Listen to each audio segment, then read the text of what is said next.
If you could design the perfect keyboard where you get to choose the layout, the switches, the keycaps, even the firmware itself, what would that look like? Well, it turns out that was a question I had never asked myself. Until now. This is Project Hermode, my endgame keyboard complete with a columnar staggered layout, Kale chalk switches, per key LED lighting, and 2.2-inch LCD displays. Oh, and did I mention it's modular? The inspiration for this project was a combination of me now being addicted to building custom keyboards ever since I built my first keyboard last year, and a few split keyboards I came across during that process. The first was the ZSA Voyager, a super low-profile split keyboard with chalk switches and 2 thumb keys on either side, and the second was the Jin Rev 2 designed by, well, I don't know how to pronounce it, so I'm just going to put it on the screen really big to give credit. So how can I take the inspiration from those boards and turn it into my endgame keyboard? Well, first, it's gotta be split. While you can't really quantify ergonomics since everyone is different, I can objectively say that typing like this is more comfortable than typing like this. Next, I like a lower profile board overall. I used to type on an Apple Magic keyboard and I loved it, but I wanted macro keys, so I built my own. However, it ended up being taller than I really prefer. As far as the layout goes, I'm going to stick to QWERTY for now since I'm often on my laptop and I don't want to learn 2 different layouts. On that note, I need dedicated arrow keys and I'd love to have a numpad. The last must-have for this keyboard is that I don't want to use any stabilizers, which means that all my keys need to stay under 2U. The nice-to-haves includes 2.2-inch LCD displays, per-key LED lighting, a couple extra thumb keys, and of course, tons of macro keys. Alright, with all the requirements written down, the first thing to do is to jump over to keyboardlayouteditor.com and get started with the layout, right? Wrong. All good projects start with a name, and since Maximus Decimus Meridius is pretty wordy, and I've always kind of preferred Norse mythology anyways, let's go with Hermode.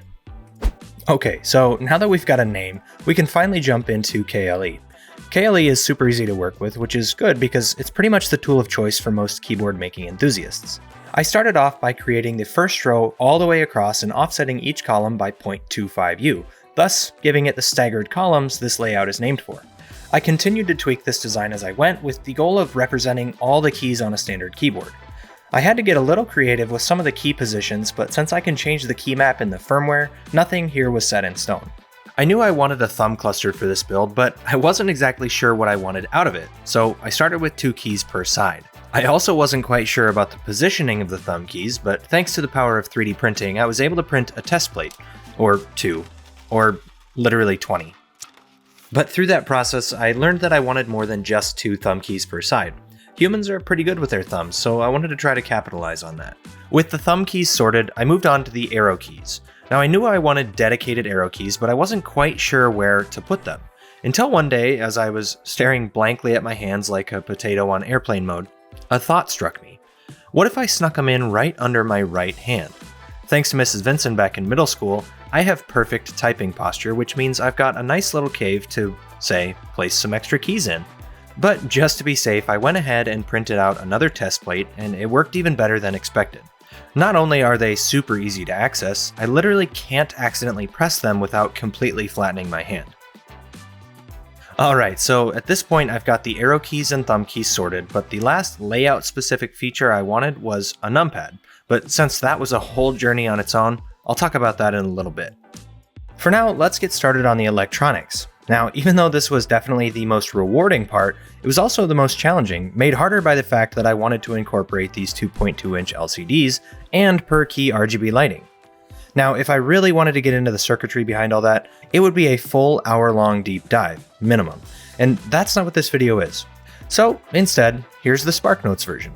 I opened up KiCad, dropped in footprints for all the switches, imported my layout from Keyboard Layout Editor using the KB Placer plugin, then routed all the switches, LEDs, LCD, and USB pins, and hooked it all up to the MCU.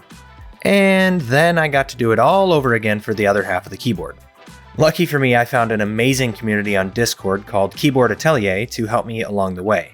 This project absolutely pushed me to my limits, but eventually I came out the other side having learned far more than I ever expected, even things I didn't even realize I needed to know. I still made some pretty serious mistakes, but I'll share those at the end. For now, let's talk about that numpad I mentioned earlier. Initially, I was planning on having the numpad be part of the right half of my keyboard. However, I knew I was going to be 3D printing the case for this keyboard, so I needed it to fit in my 200 by 200mm print bed. I couldn't figure out a way to squish the board down enough to make a real difference without completely removing the numpad, so I had sort of resigned myself to that eventuality. That is until my computer's battery got low and I went to plug it in. As I grabbed my MagSafe charger and plugged it into my laptop, I got to thinking, if this little connector can handle 18.5 volts, it ought to be able to handle a measly 5 volt signal for a keyboard matrix. So I went on AliExpress, found some 5-pin magnetic pogo connectors, slapped them into a KeyCAD design, and started feeling pretty proud of myself. Until I realized it meant I needed to design a third PCB for the numpad and make sure it lined up with the keyboard properly. Alright, with the PCBs designed, I added some finishing touches and sent them off to today's video sponsor, PCBWay, to manufacture them. I've been working with PCBWay for several years now, and I have yet to be disappointed. They've been a fantastic partner, not just in supporting my work here, but also in consistently delivering high-quality boards for all sorts of projects, from simple prototyping to more complex multi-layer builds like this one. If you've never used them before, PCBWay offers a ton of services beyond standard PCB fabrication. You can get assembly, flex, and rigid flex PCBs, even CNC machining and 3D printing, all in one place.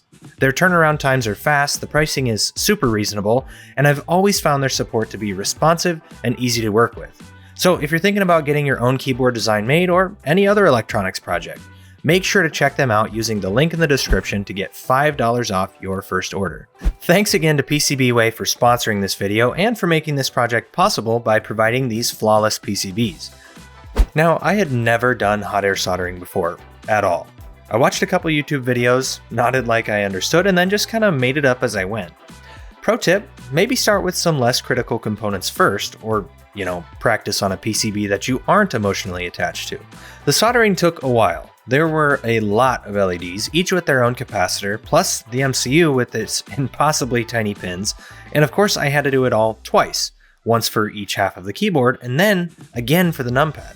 So yeah, it took a while. Anyways, after about 2 hours of squeezing out tiny blobs of solder paste, carefully placing tiny components, and blowing some hot air, something my wife says I'm great at, both halves were done.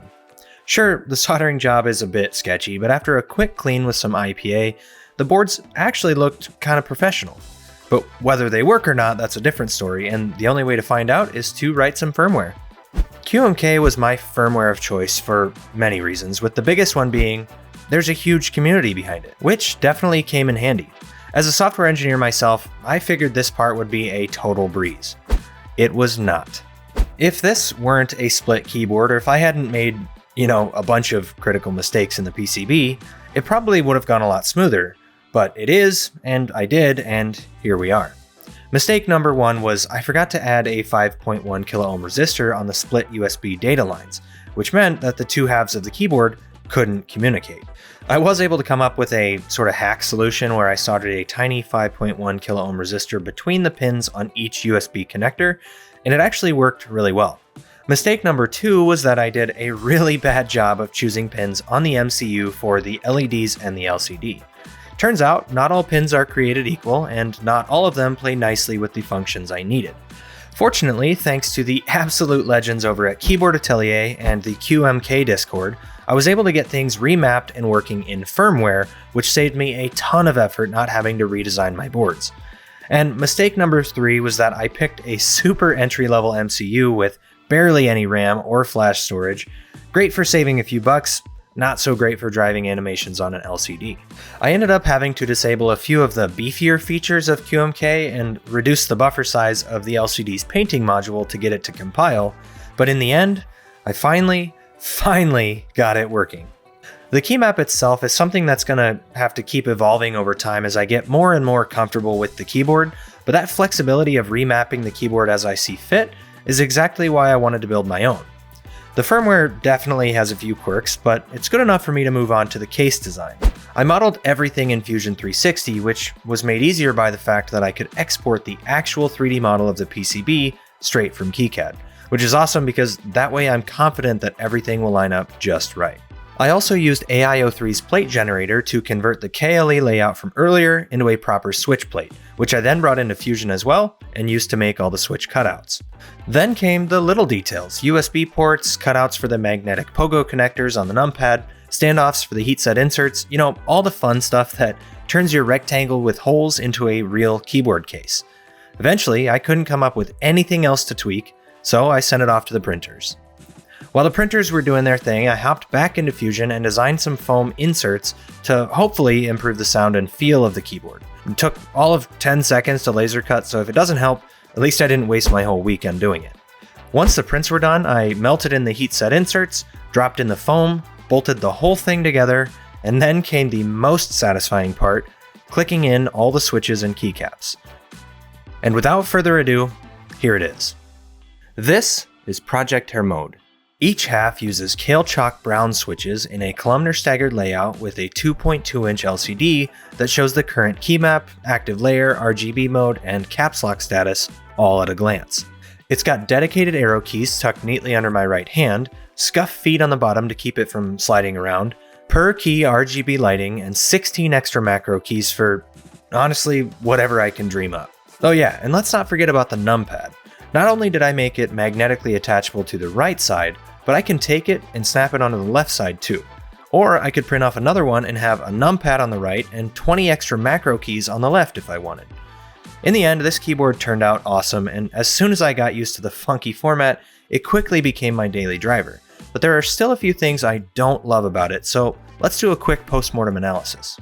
The things I love about this keyboard: the thumb clusters are a total game changer. I moved a bunch of my most used keys there, and it's made a huge difference in my productivity. The displays are also super handy. I don't have any legends on my keycaps, so it's incredibly helpful to be able to glance down and see what each key does. And the arrow keys, genuinely one of my favorite parts. They never get in the way, and they're always right there when I want them. Now, things I don't love. The thumb keys are just slightly too far to the, outside of my hand, not quite where my thumbs naturally rest. And even with the thumb clusters, it's still a bit pinky heavy. And with the columnar staggered layout, I don't yet have that muscle memory down, so I do have more missed keystrokes than normal. The sound and feel are okay, but ideally I'd like it to be creamier or even thockier, but that's asking for a lot from a low profile build, especially with these keycaps. I also wish I had used a more powerful MCU so I could put more LCD and RGB animations on there, but I don't find myself missing them too much. And finally, things I really screwed up. Some of the mistakes I could fix in the firmware, like the pin assignments, but others, like not putting pull-up resistors on the split USB line, required a hardware fix. Lastly, I didn't include a pin to auto-detect handedness, so now I have to flash 2 different firmwares every time I update it, which is super fun. But despite all that, I'm honestly super proud of how this turned out.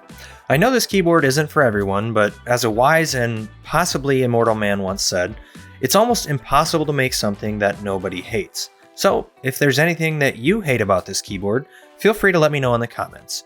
You can say nice things too, but up to you. If you enjoyed this build, give it a like and maybe share with someone you'd like to trap in this world of mechanical keyboards with you. Otherwise, that's it for this video. Thanks for watching, and I'll see you guys in the next one.